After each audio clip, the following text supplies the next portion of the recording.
Good morning, everyone. It is Monday, October 18th, and this is live analysis for day trading. Boy, I need some coffee this morning. With morning market movers, where we look at hot spots in the market. What is moving today? Where might you want to look for potential opportunity to trade? I am Todd Rich with Nadex. With me from Keep Trading Simple is Brian Caprice.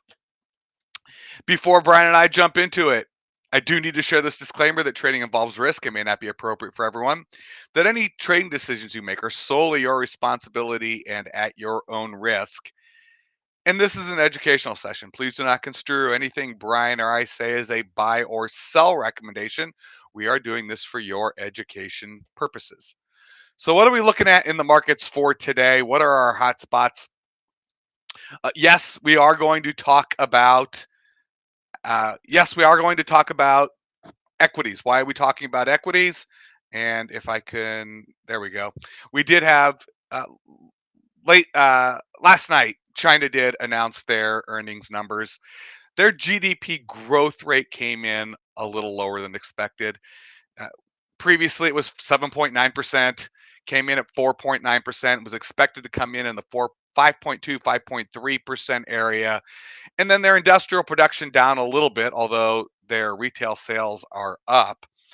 All in all, though, people took this as slightly negative. We saw some sell off in China, and that sort of picked up, and we are seeing that a little bit in U.S. equities this morning, although tread lightly because we do have a bunch of corporate earnings coming up here in the States this week. We're right at the beginning of earnings seasons. We saw what happened at the end of last week where earnings came in and the markets took off because corporations are actually, so far, a super majority of them, I think 80% of them, are beating their expectations on earnings per share. So we're having a strong earnings season. We'll see uh, how the retail trader digests that. The other thing we're going to be talking about, and probably talk about this first this morning, is the energy sector. And we've got a little bit of a divergence. We've got natural gas gapping lower and trading lower. Meanwhile, crude oil gapping higher and trading higher. So that's an interesting one, but those are our hot spots in the markets. We've definitely got some action going on in natural gas. We've definitely got some action going on in crude oil, and we definitely have some action going on in the equities, currently being led down, I think, mostly by the Dow at the moment. But again, we'll see what happens when the retail trader gets in. With that, Brian, I'm going to flip it over to you hmm and let you. Yeah, I don't know.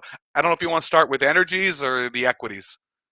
Yeah, I mean, they're probably more of a combination of both at this point. I think one is really kind of linked to the other one as well, just because, again, we're talking about they're both really recovery stories and kind of where we are recovery wise.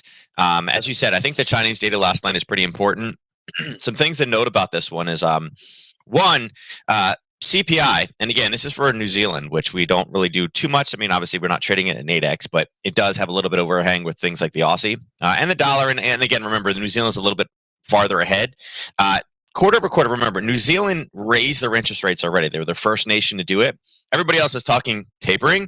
They went ahead and actually raised the interest rates. And their CPI quarter over quarter, which is a gauge of inflation, was higher than expected at 2.2% versus 1.5. So again, it's another one of those things where it's like, listen, even in countries where they are raising the interest rates, the CPI is continuing to raise.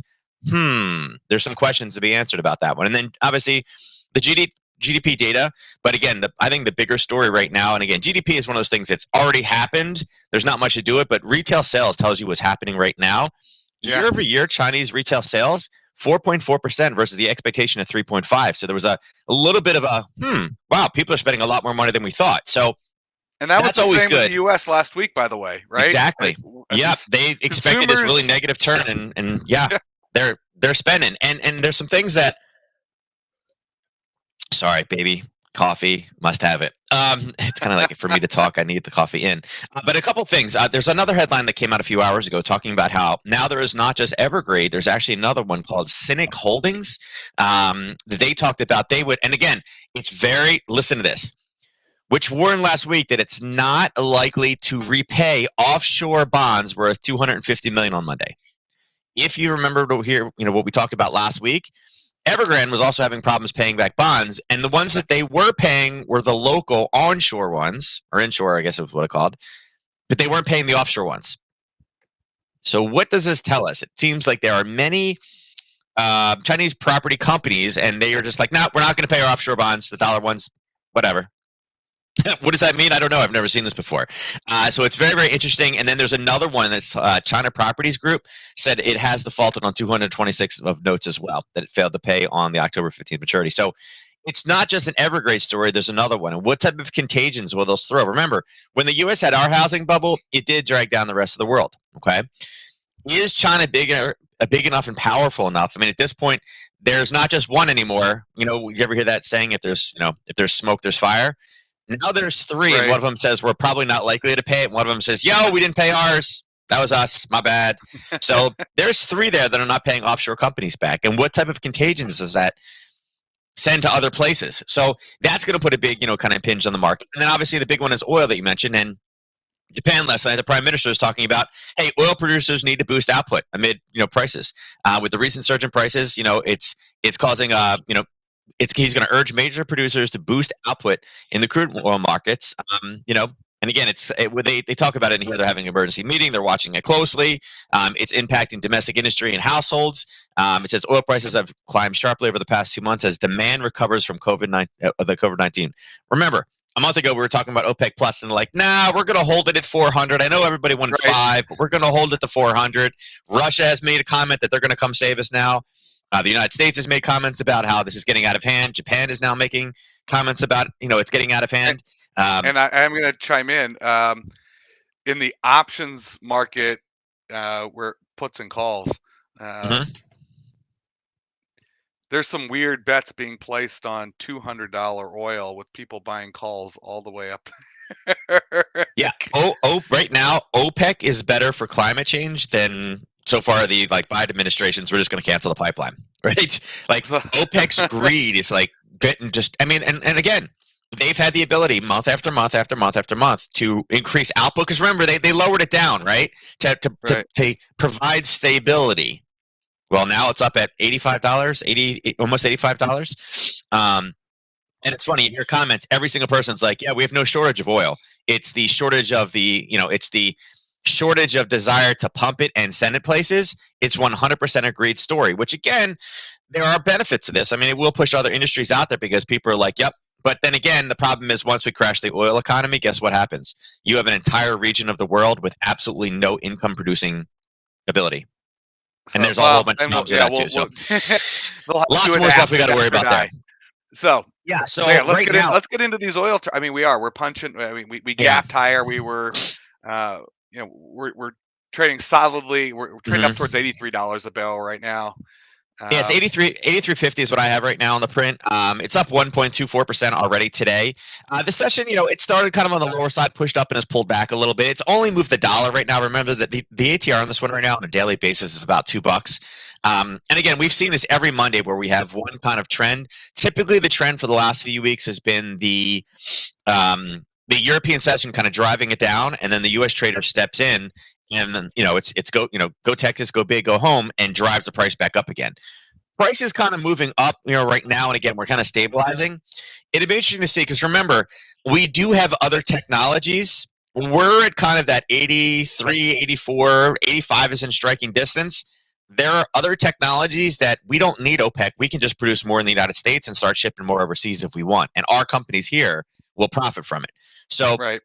We haven't heard too much about it yet, but I'll tell you right now, it's there's a dam with a couple little holes in it right now, and if it stays much longer up here, it will be a dam that breaks. So right now, I would say, of course, they'll start exporting and selling it at those prices, especially when we've got surplus. Yeah, and remember, here's the other thing too, and it hasn't come up yet, but I wouldn't be surprised if we see it. We do have a strategic reserve, the amount of oil that we need to have here on a regular basis. They can borrow and sell and do things with it. We're trying to fund a lot of infrastructure packages right now. And again, it's an anti-oil infrastructure package. Could we sell some of the strategic reserve to help pay and help fund some of those infrastructure projects? I'm sure it's been talked about, but it's something that could definitely come up. So again, statements like that could also help. Again, anytime you increase supply, this thing would be dropping. I wouldn't be ready to short it yet. We need some major headlines, some major changes. But when it does, remember, when it is time to sell this one, we want to sell on pullbacks, right? We're gonna see a big, if there's any type of relief, you're gonna see a big push down. Wait for that pullback. And we talked about it on the channel before. Ways to get in with pullbacks. We've mentioned fibs a few times. We've mentioned supply and demand. Fibs are great for pullbacks, right? Those are wonderful opportunities. But right now, I would see if we can get a stabilization. Like I said, it's been running up. And right now, oil is the only thing driving it. If we switch across, natural gas is actually down huge right now. It gapped. It's crazy. Down 4.4%. Yep, and it's getting closer. And again, because it's not a supply issue. We know neither one of them is a supply issue. It's really like, it's the guy with the faucet. Well, there is no real OPEC in natural gas. It's the United States and Russia, and we got plenty of it here.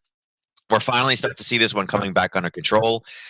It's funny. This yellow area was an area of interest we talked about. It was not an area we were interested in really taking longs from, and you can see it's chopped through. Over here, it keeps bouncing off of it. Then it was the top, and then it was the bottom again, and then that's where it kind of closed on Friday.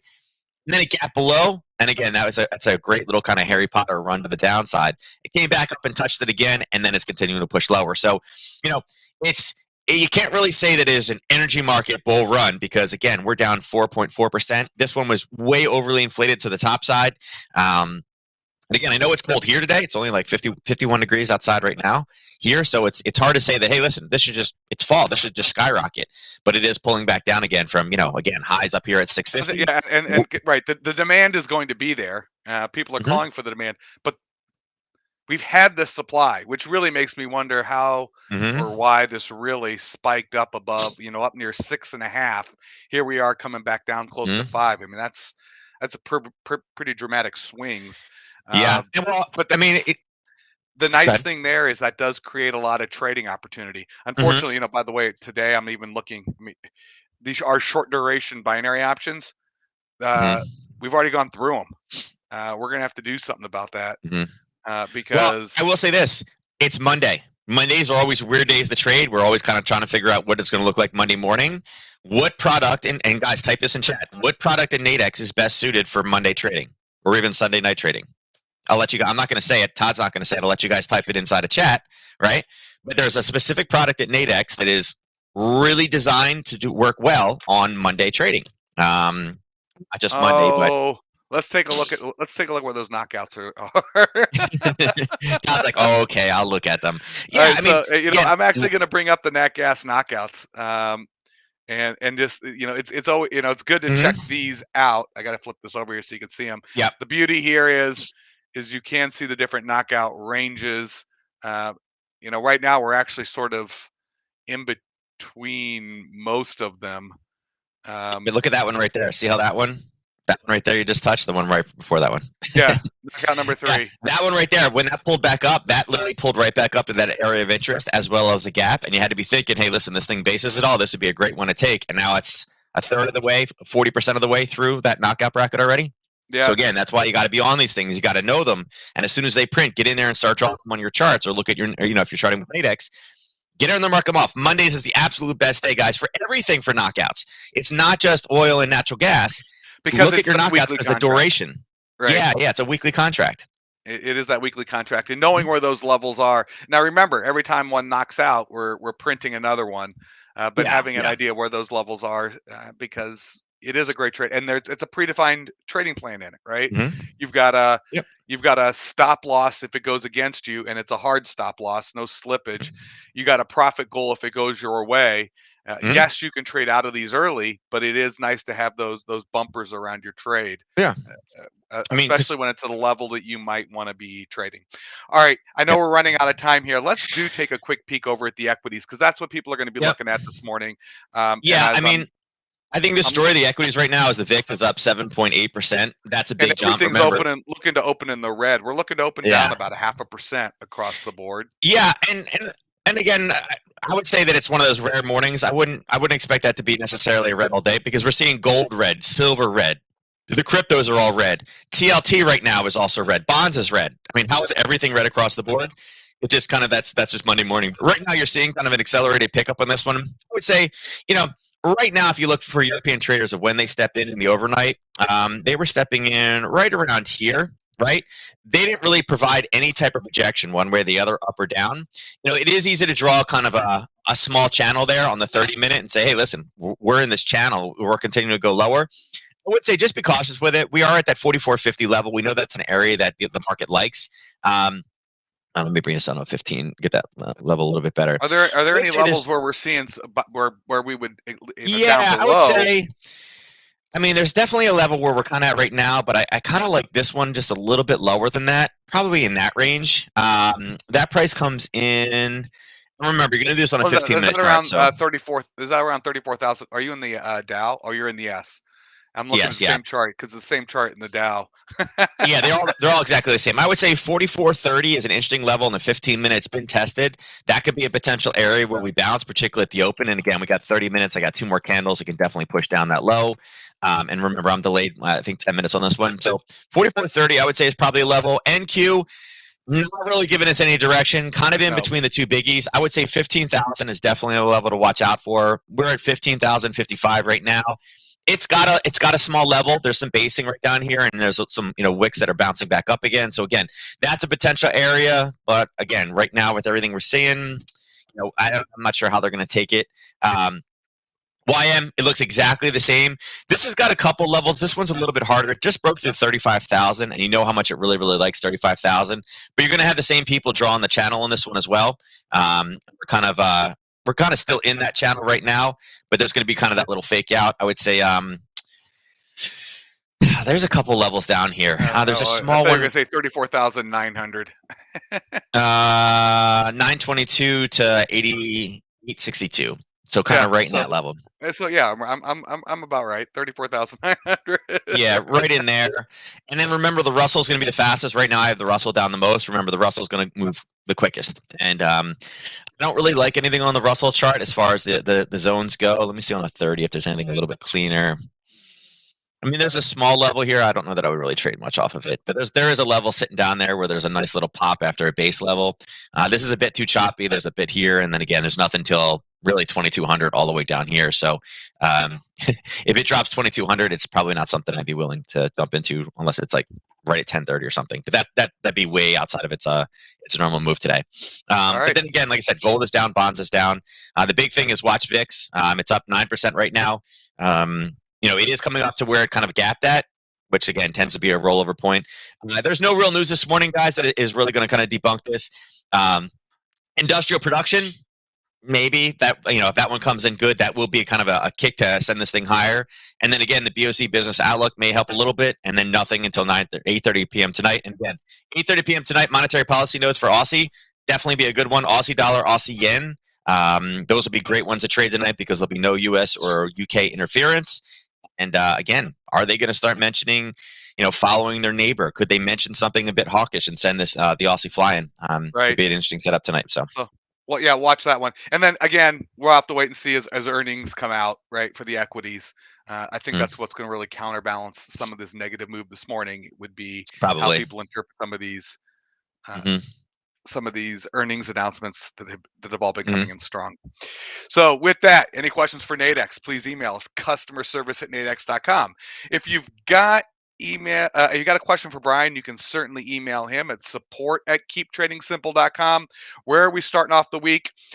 One, we did see some weaker GDP news coming out of China late last night, which is partly why people are seeing a little bit of some of the sentiment in the indices a little weak coming in on this Monday. But again, I want to remind everyone we still got earnings coming out, so we'll have to see how that plays out. And then we've got this strange divergence with oil gapping higher, but nat gas gapping lower. Clearly, it's not a demand thing going on here. This is certainly much more of a supply, where the supply is what's impacting the equations there. With that, Brian and I will catch you again tomorrow morning. Want to wish everyone good luck in the markets.